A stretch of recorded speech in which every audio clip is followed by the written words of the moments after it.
especie de arte, ¿no? Arte en que el hombre, el profesional, aplica su ingenio para manejar los bosques y mantenerlos en buenas condiciones, mantenerlos bien, mantenerlos con un aspecto estético adecuado.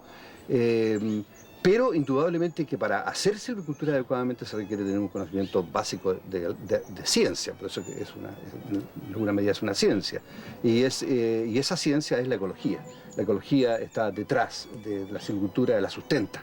En otras palabras, sin ecología, en realidad, sin conocimiento ecológico de los bosques y de sus especies, no se podría hacer silvicultura. En los bosques hay poblaciones distintas, poblaciones de especies que tienen características diferentes, que tienen comportamientos diferentes, que tienen requerimientos diferentes, y esos comportamientos y requerimientos y características deben ser conocidos, indudablemente, por aquel que hace silvicultura. De otra manera se va a equivocar normalmente porque no va a saber cómo van a responder los árboles, cómo van a interactuar unos con otros y cómo van a interactuar con el medio ambiente.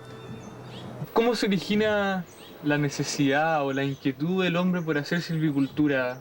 Fue en Europa y particularmente en Europa central, con la presencia de los Alpes, donde hay bastante bosque y hay torrentes, ¿no?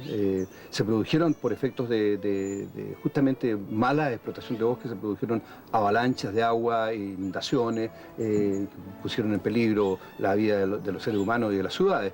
De ahí nació entonces el manejar los bosques en función de regular el agua y de producir agua en forma adecuada y regulada, evitando inundaciones y evitando al mismo tiempo falta de agua cuando el agua se requiere.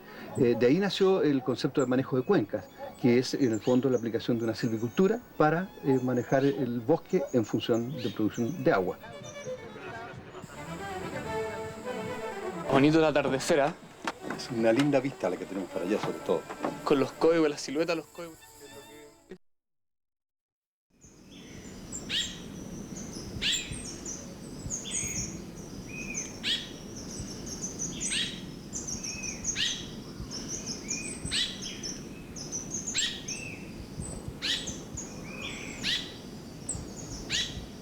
Profesor, ¿en qué consiste el método de tala rasa? El método de tala rasa es un método silvicultural que consiste en cortar toda la vegetación, incluso los arbustos, de modo que el suelo quede descubierto y sea capaz de recibir las semillas de árboles y estas semillas sean capaces de germinar ahí y de establecerse, para lo cual indudablemente las especies que son aptas para llegar acá son las que pueden establecerse bajo la luz.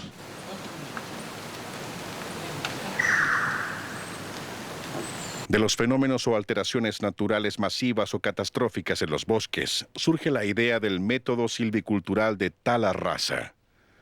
Estos fenómenos generalmente provocan áreas de formas alargadas o redondeadas, que implican superficies relativamente reducidas, donde las semillas de los árboles cercanos pueden germinar y establecer plantas.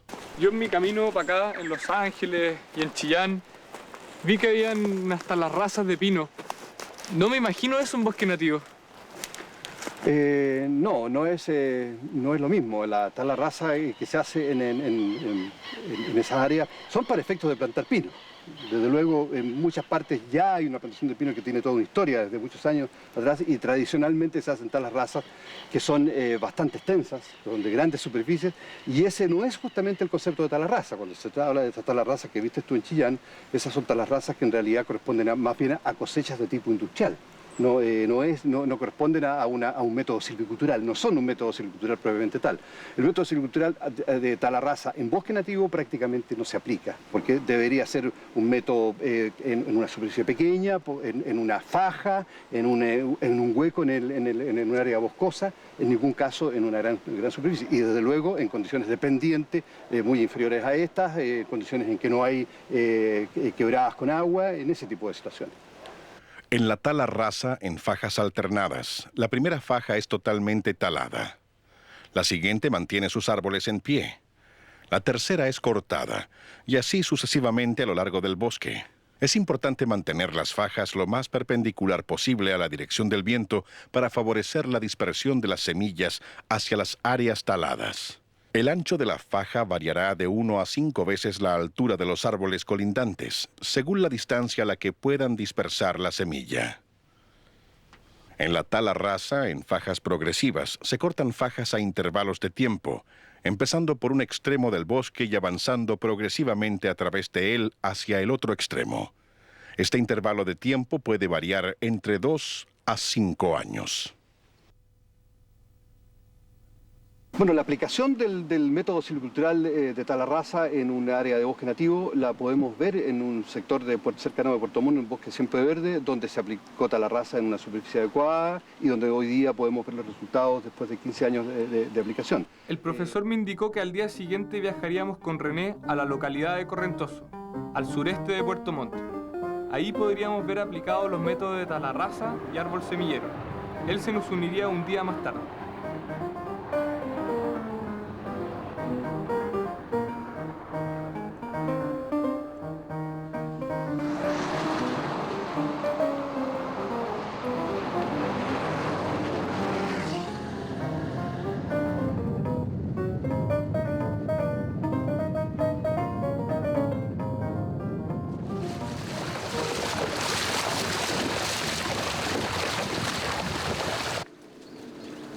Correntoso está ubicado a un costado del Parque Nacional Alerce Andino.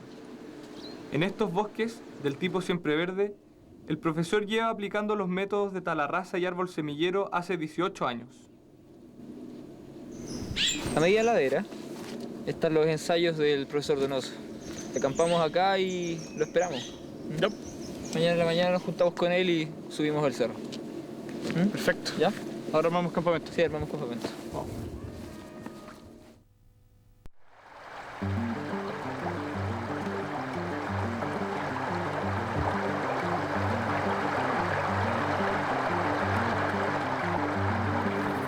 A la mañana siguiente, el agua nos tenía a todos refugiados en las carpas.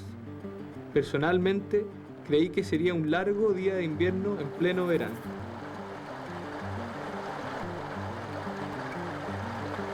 Una idea distinta tenía Don Billy.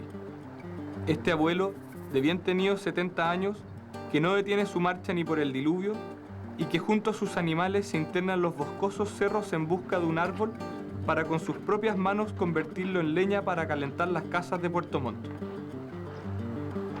La lluvia pasará, nos indicó el abuelo, y como si fuera un conjuro mágico, la intensa lluvia comenzó a detenerse y dio paso a un tímido sol que nos regresó el entusiasmo.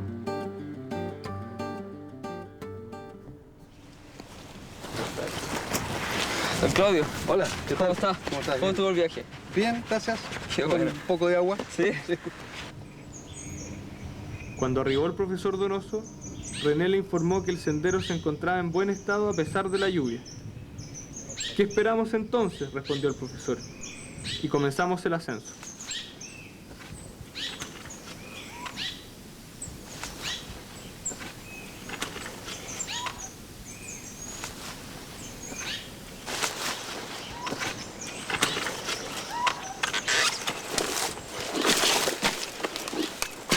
Profesor, ¿qué pasa cuando se caen estos árboles? O sea, ¿el bosque se recupera de cierta forma? Bueno, yo creo que hay que partir señalando que la silvicultura es el arte de regenerar el bosque. El bosque se regenera sobre la base del establecimiento de plántulas. En el caso concreto de una situación como esta, aquí se ha producido la caída de un árbol viejo en un bosque que tiene diferentes clases de edad, un tineo concretamente, y este árbol dejó un hueco con luz. Aquí penetra luz y las semillas de los árboles que son capaces de crecer bajo la luz se establecen aquí, se germinan aquí y las plantas se establecen incluso aprovechando el mismo tronco, a veces cuando requieren bastante luz, para germinar sobre el tronco como un tronco nodriza y salir hacia arriba.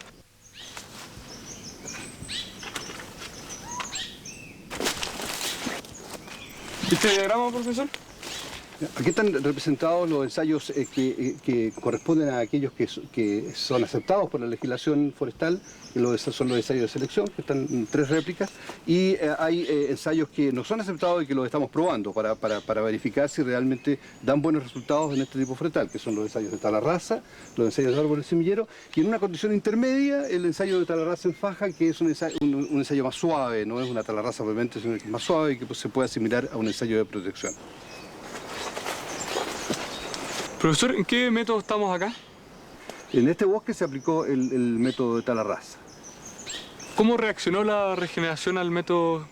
Bueno, una vez aplicado el método de tala rasa, se produjo regeneración, pero no se produjo inmediatamente al año siguiente, sino que a los 2 y 3 años después de efectuada la corta del bosque, empezó a aparecer la regeneración. Al cabo de 3 años, la regeneración fue medida y fue extremadamente abundante a nivel de que se cuenta en millones de plántulas por hectárea.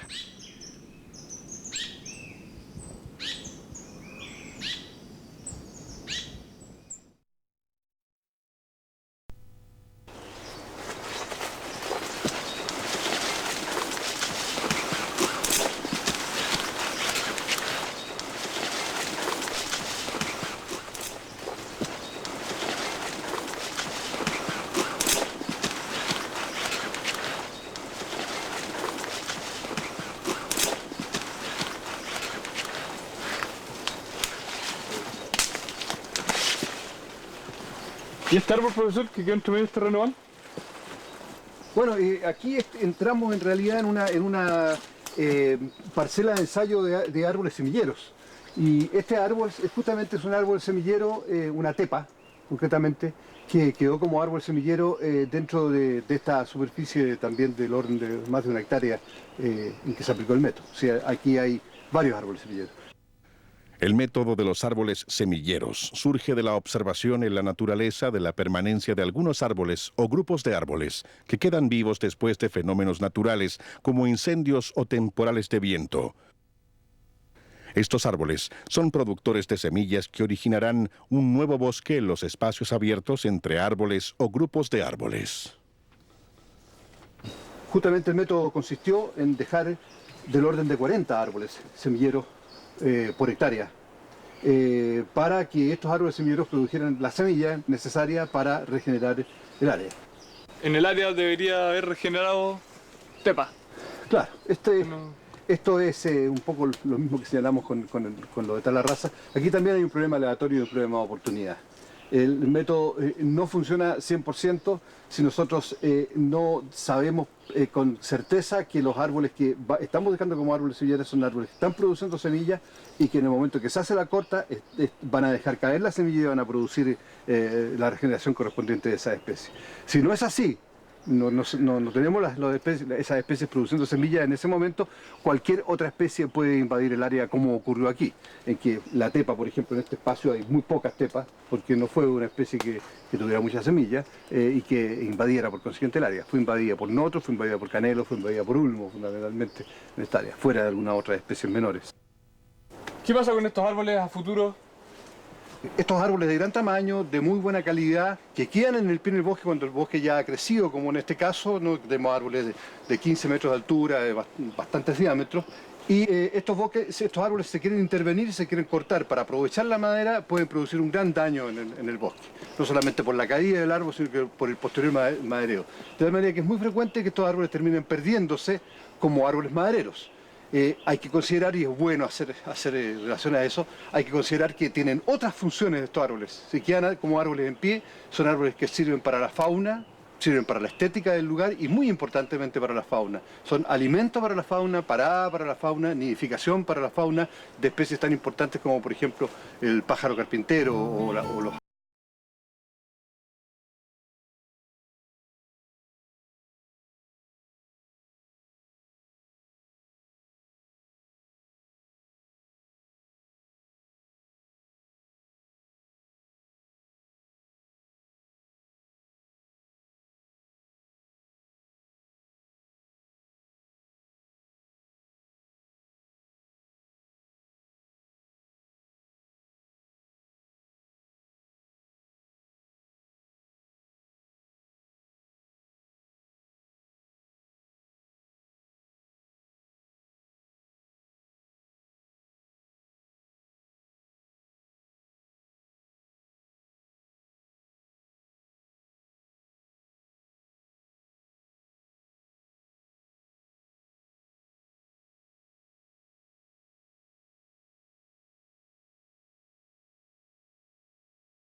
pasaría aquí en esta microcuenca si desaparece la cobertura boscosa? ¿Qué pasaría con la calidad del agua? Bueno, tendríamos un cambio importante en el caudal del estero, en la calidad del agua, como también de las condiciones microclimáticas.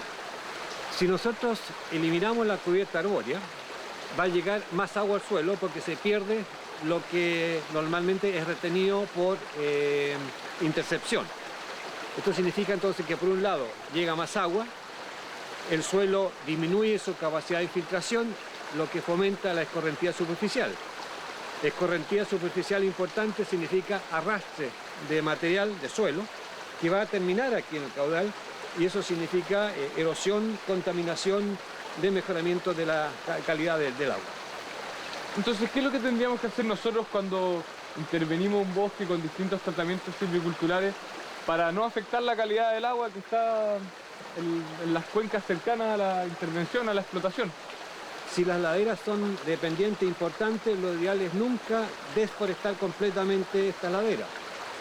Tratar de hacer una intervención selectiva para mantener una cubierta que siempre pueda proteger la energía de la gota de lluvia que llega al suelo, ¿no es cierto?, suavizarla y a su vez reducir al máximo la escorrentía superficial. O sea, idealmente lo mejor sería trabajar siempre con coberturas de dosel continua. Exacto, digamos, lo ideal sería no descubrir completamente el suelo por periodos largos, porque aumenta la infiltración.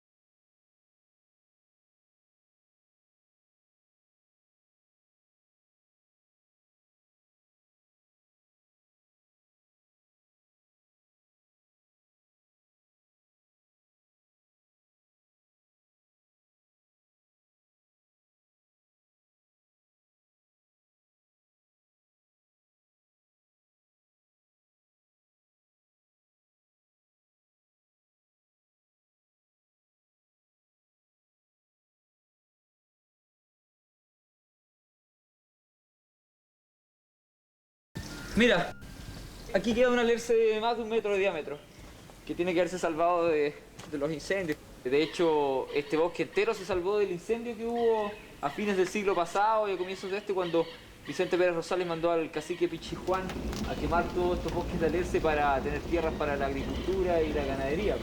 Estos bosques se perdieron tanto madereramente como después del suelo que después no sirvió para nada, o sea... Bueno, sí, claro, estos suelos ñadi que existen acá en la 10ª región, específicamente entre Puerto Varas y Puerto Montt, al cortar la vegetación sube la napa freática, ¿cierto?, que es el agua que está en el subsuelo, y los suelos se inhabilitan, no sirven para las actividades agrícolas. Remontándose en el tiempo, nunca se ha aplicado silvicultura en los bosques nativos de Chile. Si se revisa la historia desde los tiempos coloniales, se apreciará que la norma fue la destrucción y deterioro masivo de los bosques. Con la llegada de la República, la colonización alemana